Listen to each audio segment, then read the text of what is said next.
Welcome again to my shop. It's Gail from Seattle Coffee Gear, and as a part of the ongoing process of building out the new store over at the Alderwood Mall in Linwood, I have to build some toe kicks. For you guys that don't know what toe kicks are, in your kitchen, you'll look, your cabinets go down, and then there's a recessed area for your toes to go. That's a toe kick, that area under there that's about 4 inches tall, set back about 4 inches. So I'm going to start off by using the table saw to rip this piece of wood down to 4 inches wide, just like this one is, because you want it to be 4 inches tall. So we're going to do that, and then I'll walk you through the rest of the process. And a table saw, most people are familiar with what a table saw does, but it rips wood. You can put wood through it like this, and I can move this over to up to 53 inches or so to put a piece of wood through.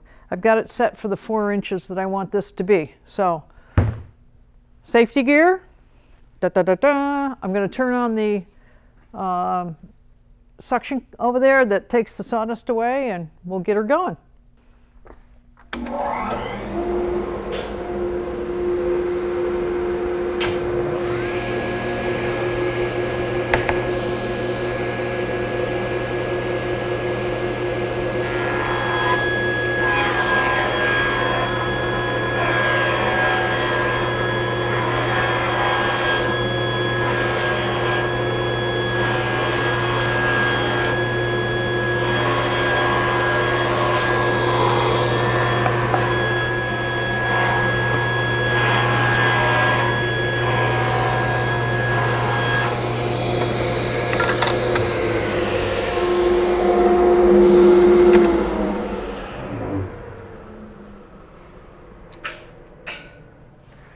Okay.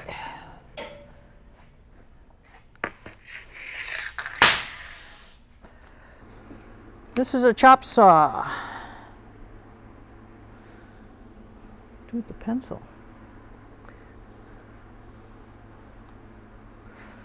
Pencil. So I marked this to 62 inches to match up the one over there. That's how long this toe kick is going to be. So I'm going to chop it with my chop saw. This is pencil storage.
Now the next step is we're going to put these spacers in here thusly, but first I'm going to mark off so that they're evenly spaced. So bear with me and let me do that, and then we'll come back and I'll show you how I put them together. So to assemble these, I use a staple gun, and let me unplug this. This works by air. I don't want to get hurt, but I'll show you. Big staples, just like nails, only staples, and that will keep this together forever and ever. So I just line this up with the end to make it flush. We don't have to get all fussy about this, you know, because it's not, this is not precision like those.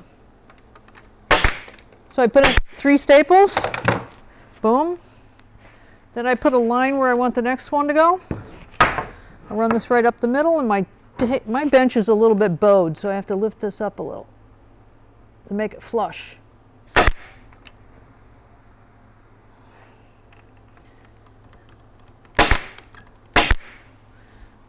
And so on and so forth.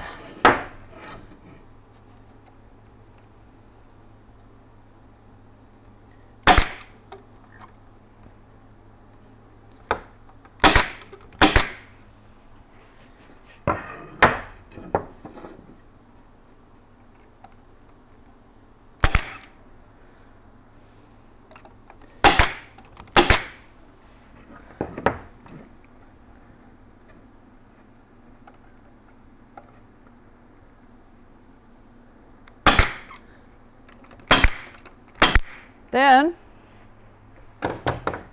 I put the top board on and I go like that. We let gravity do the work.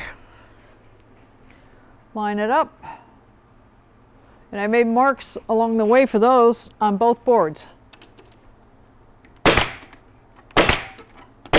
So I line it up in the middle of the board. And like I said, this doesn't have to be precision.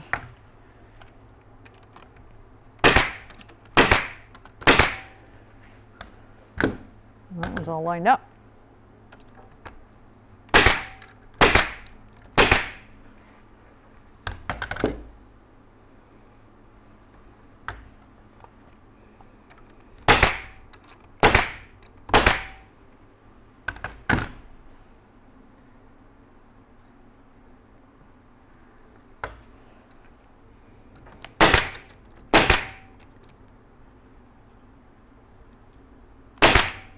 There, that's that part.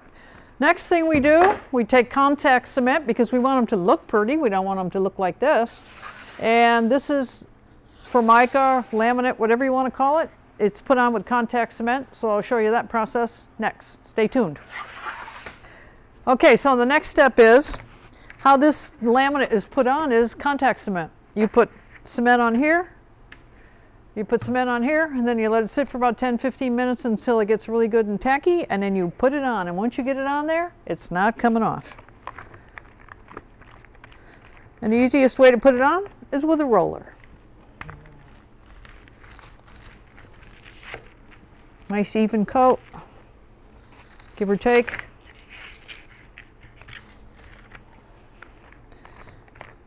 And I know you guys are going to say I should have a respirator on. Yes, I should. I'm only not wearing the respirator because I want to talk to you, and you wouldn't be able to hear me. So that's my reasoning, and I'm going to leave the room as soon as this gets the glue on it.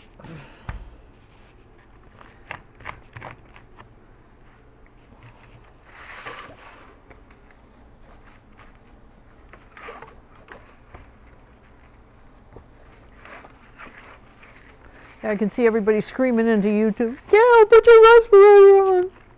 I know.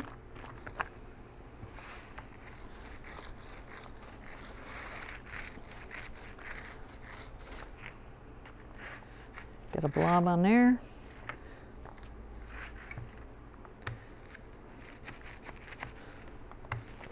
That's why I have cardboard on my bench, because you overshoot the piece that you're gluing always. That's the way it is. I don't want that all over everything.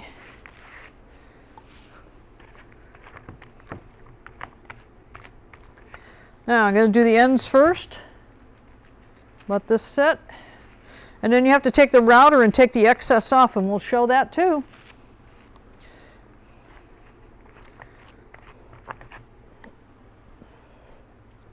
Here's the router. Show you that when the time comes.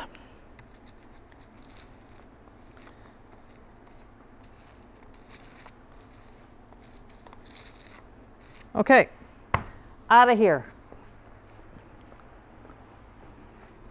Stinky zone. See you later.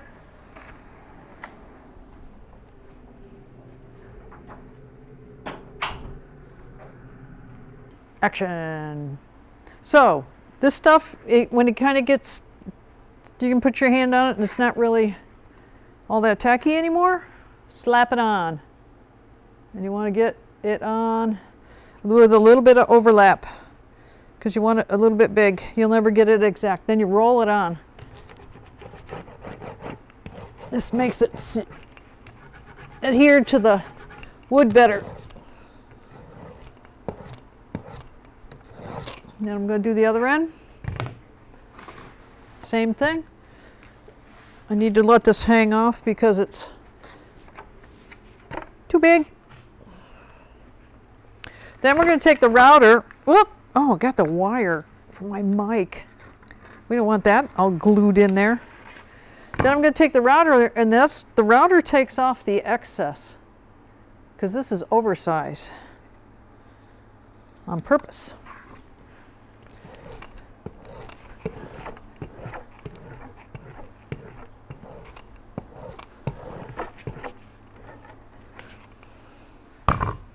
All right, are you ready?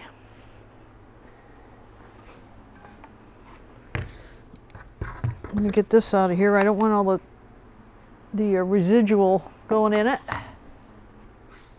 Put on my ears. On my ears. Put on my eye protection.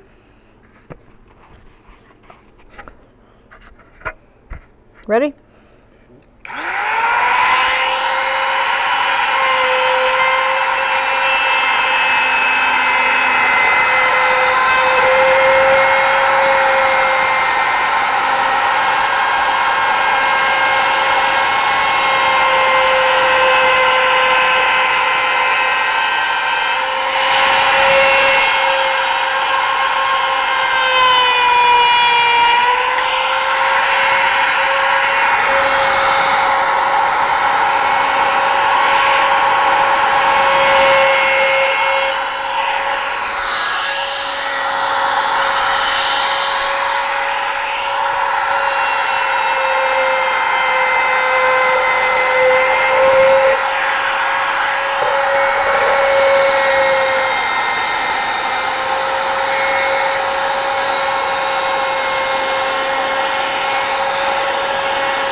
I wanted to explain a little better how this works.